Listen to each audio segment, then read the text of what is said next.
Hello, എല്ലാവർക്കും Sheeba's travel സ്റ്റോറിയിലേക്ക് സ്വാഗതം. നമ്മൾ കബനിയിലേക്ക് പോകുന്ന വഴിയാണ്. ബാംഗ്ലൂർ ടു കബനി ഒരു 4 മണിക്കൂറിൻ്റെ ദൂരമുള്ളത്. അറൌണ്ട് 200+ കിലോമീറ്റർ, ഒരു 210 കിലോമീറ്റർ ഒരു 4 മണിക്കൂറിൽ 4-4.5 മണിക്കൂർ കൊണ്ട് ഡ്രൈവ് കൊണ്ട് എത്താൻ പറ്റുന്ന ഒരു ദൂരമാണ്. കബനീൻ്റെ ഏറ്റവും ക്ലോസസ്റ്റ് ആയിട്ടുള്ള സിറ്റി എന്ന് പറയുന്നത് മൈസൂരാണ്. അപ്പോൾ നമ്മൾ ബാംഗ്ലൂർ ടു മൈസൂർ പോയാൽ മൈസൂരിൽ നിന്ന് പിന്നെ ഒരു 60 കിലോമീറ്ററിൻ്റെ ഡിസ്റ്റൻസ് ആണ് കബനിയിലേക്കുള്ളത്. ആ റോഡ് ഭയങ്കര ബ്യൂട്ടിഫുൾ ആണ്. ബാംഗ്ലൂർ ടു മൈസൂർ തന്നെ ഇപ്പോൾ മൈസൂർ ഹൈവേ വന്നതിന് ശേഷം ഭയങ്കര ബ്യൂട്ടിഫുൾ ആയിട്ടുള്ള ഡ്രൈവാണ്. എത്ര വലിയ ട്രാഫിക്കും കാര്യങ്ങളൊന്നുമില്ല, നമുക്ക് പെട്ടെന്ന് എത്താം. അപ്പോൾ അത് കഴിഞ്ഞ് പിന്നെ മൈസൂരിൽ നിന്ന് കബനിയിലേക്ക് പോകുന്നത് ഭയങ്കര ഗ്രീനറി നിറച്ചും മരങ്ങളൊക്കെ ആയി അങ്ങനെയൊക്കെയുള്ള ഒരു റൂട്ടാണ്. അപ്പോൾ ആ കബനിയിലേക്ക് പോകുന്ന റൂട്ട് തന്നെ ഭയങ്കര മനോഹരമാണ്. അപ്പോൾ അത് കഴിഞ്ഞ് പിന്നെ കബനിയിൽ എത്തിയിട്ടുള്ള വിശേഷങ്ങൾ എങ്ങനെയാണെന്ന് പറയേണ്ട ആവശ്യമില്ലല്ലോ. അപ്പോൾ കബനി എന്നുള്ള പേര് തന്നെ കബനി റിവർ അവിടെ ഉള്ളതുകൊണ്ടാണ് ആ ഒരു പേര്. വയനാട്ടിൽ നിന്ന് തുടങ്ങി കബനി, കർണാടകയിലെ കബനി വഴി പോകുന്ന ഒരു റിവറാണ് കബനി റിവർ. അപ്പോൾ കബനി ഫോറസ്റ്റ് കൂടാണ്ട് കബനി റിവറും ഭയങ്കര ഫേമസ് ആണ്. അപ്പം നമ്മൾ കബനിയിൽ പോയി കഴിഞ്ഞാൽ നമുക്ക് സാധാരണയുള്ള പോലെ സഫാരി ചെയ്യാം ജംഗിളിലെ കൂടെ. അതുകൂടാണ്ട് റിവർ സഫാരി എന്ന് പറഞ്ഞിട്ടുള്ള റിവർ സഫാരിയും കൂടെ ചെയ്യാം. അപ്പോൾ നമുക്ക് കരയിൽ നിന്നും മൃഗങ്ങളെ കാണാം, പിന്നെന്താ നദിയിൽ നിന്നും കാണാം. അങ്ങനെയുള്ളൊരു വിശേഷമുണ്ട്. അപ്പോൾ ആനകളൊക്കെ വെള്ളം കുടിക്കാൻ ഇറങ്ങുമ്പോൾ അല്ലെങ്കിൽ സിംഹമൊക്കെ വെള്ളം കുടിക്കാൻ ഇറങ്ങുന്ന സമയത്തൊക്കെയാണ് സഫാരി, ഏർലി മോർണിംഗ് അല്ലെങ്കിൽ ലേറ്റ് ഈവനിങ് അങ്ങനെയൊക്കെ. അപ്പോൾ നമുക്ക് അത് കാണാൻ പറ്റും. ഇതാണ് jungle lodge safari. Kabini jungle ലോഡ്ജിലേക്ക് പോകുന്ന ഒരു റൂട്ടാണ്.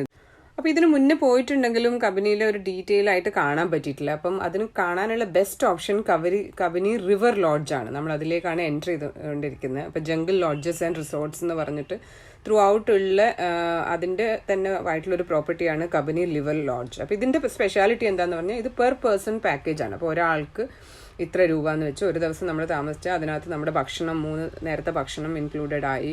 പിന്നെ 2 സഫാരി അതിൽ ഇൻക്ലൂഡഡ് ആയി. അത് റിവർ സഫാരി രാവിലെയും ജംഗിൾ സഫാരി രാത്രിയും. അപ്പം അങ്ങനെയാണ് അതിൻ്റെ ഒരു പാക്കേജ്. അപ്പം നമുക്ക് സഫാരിക്ക് വേറെ തന്നെ ബുക്ക് ചെയ്യേണ്ട ആവശ്യമില്ല. പിന്നെ ഇവരൊരു പ്രത്യേക റൂട്ടിലൊക്കെയാണ് കൊണ്ടുപോകാൻ അങ്ങനെയൊക്കെയാണ് പറയുന്നത്. അപ്പം നമ്മുടെ ഒരു സൗകര്യത്തിന് നമുക്ക് പോവും, കാണുകയൊക്കെ ചെയ്യാം. സൗകര്യത്തിന് എന്ന് പറഞ്ഞാൽ ഒരു ഫിക്സ് ടൈം ഉണ്ട്. അപ്പോൾ ആ സമയത്ത് അവിടെ താമസിക്കുന്ന എല്ലാവരെയും കൊണ്ടുപോകുക. അപ്പോൾ പബ്ലിക്കായിട്ടുള്ള മറ്റുള്ള ആൾക്കാരെ അതിനകത്ത് കയറ്റില്ല. അപ്പം അതിൻ്റെ ഒരു നമുക്ക് മുഴുവനായിട്ട് നല്ല ഡീറ്റെയിൽ ആയിട്ട് കാണാൻ പറ്റുന്ന ഒരു സാഹചര്യം ഉണ്ട്.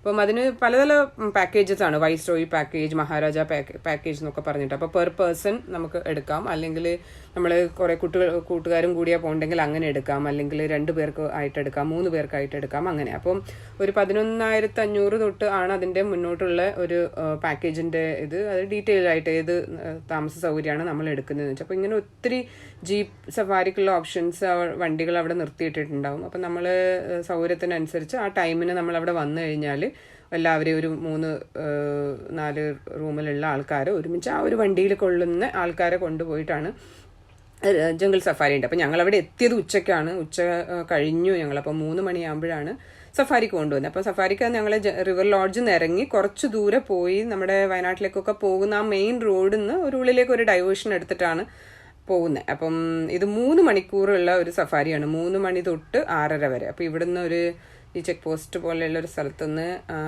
വണ്ടി രജിസ്റ്റർ ചെയ്യും, അതിൻ്റെ ടിക്കറ്റൊക്കെ എടുത്തിട്ടാണ് ഈ മെയിൻ നമ്മൾ വയനാട്ടിലേക്കൊക്കെ പോകുന്ന വഴിയിൽ നിന്ന് കൂടെ പോയി പിന്നെ അതിൻ്റെ ഉള്ളിലേക്ക് ഒരു ഡൈവേർഷൻ എടുത്തിട്ട് പിന്നെ കാട്ടിൻ്റെ ഉള്ളിലേക്കാണ് പിന്നെയുള്ള യാത്ര. അപ്പോൾ കാട്ടിൻ്റെ ഉള്ളിലേക്ക് പോയി കുറച്ച് കഴിയുമ്പോൾ നമ്മൾ ഒരു റിവറിൻ്റെ സൈഡിലെത്തും. ആ റിവറിൻ്റെ സൈഡിലൊക്കെയുള്ള പച്ച നിറത്തിലുള്ള പാച്ചസൊക്കെ ഭയങ്കര മനോഹരമാണ്. ഒത്തിരി അധികം മാനുകളും അങ്ങനെയൊക്കെ. അപ്പം ഞങ്ങൾ ഉള്ളിലേക്ക് കടന്നു. ഇനി ഞങ്ങൾ കാട് കണ്ട് ആസ്വദിക്കും.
ആനക്കൂട്ടം ഒരു കുഞ്ഞാനേനെ പ്രൊട്ടക്റ്റ് ചെയ്ത് നടന്നു പോകുന്നത് കണ്ടത് വളരെ ഭയങ്കര ക്യൂരിയസ് ആയിട്ടുള്ളൊരു കാഴ്ചയായിരുന്നു. അവർ മെല്ലെ മെല്ലെ ആ കുഞ്ഞാന നടക്കുന്ന ആ ഒരു സ്പീഡിൽ നടക്കുകയും അതിനെ നടക്കുന്നതിൻ്റെ നടുവിൽ വെക്കുകയും നമുക്ക് പുറത്തുനിന്ന് ഫോട്ടോ എടുക്കാൻ പോലും കുറേ നേരം കാത്തിരിക്കേണ്ടി വന്നു. കാരണം അങ്ങനെ കാണാനേ പറ്റുന്നില്ല. അവരിങ്ങനെ കവർ ചെയ്ത് 3-4 ആനകൾ ചുറ്റും കവർ ചെയ്തിട്ടായിരുന്നു നടന്നുകൊണ്ടിരുന്നത്.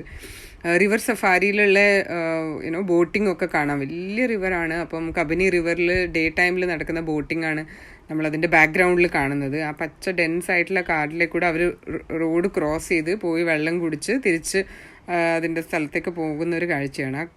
കുഞ്ഞാനേനെ മാത്രമായിട്ടൊരു ഫോട്ടോ ഒക്കെ എടുക്കാൻ വേണ്ടി കുറേ എല്ലാവരും ശ്രമിച്ചു. കുറേ വൈൽഡ് ലൈഫ് ഫോട്ടോഗ്രാഫേഴ്സൊക്കെ ഉണ്ടായിരുന്നു വലിയ ക്യാമറ ഒക്കെ വെച്ചിട്ട്.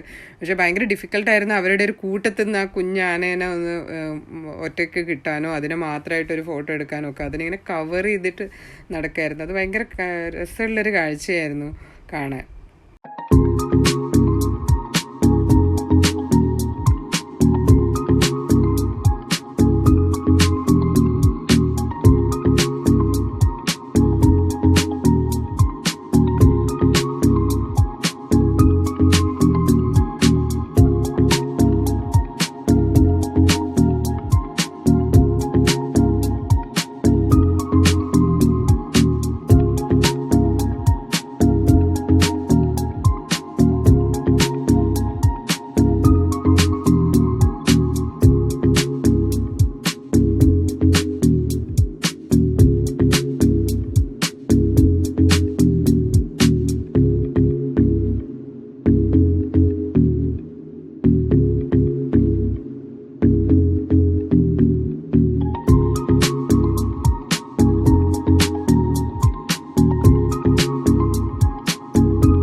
പിന്നെ ലയണോ ഒക്കെ വരുന്ന പോലെ കുറേ അധികം മൃഗങ്ങൾ ഒത്തിരി സൗണ്ട് ഉണ്ടാക്കുന്നുണ്ടായിരുന്നു. അവർ മറ്റുള്ള മൃഗങ്ങളെ അലേർട്ട് ചെയ്യുന്ന പോലെ. അപ്പം അങ്ങനെയുള്ള സൗണ്ട് കേട്ടിട്ട് നമ്മൾ കുറേ നേരം അവിടെ വെയിറ്റ് ചെയ്ത് നിന്നു, വണ്ടി നിർത്തിയിട്ട്.